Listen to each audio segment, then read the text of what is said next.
கருப்ப வர்றத பாருங்கடா.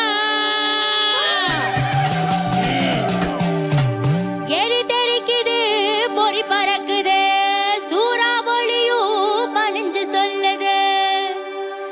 எங்க கருப்ப வரத பாருங்கடா.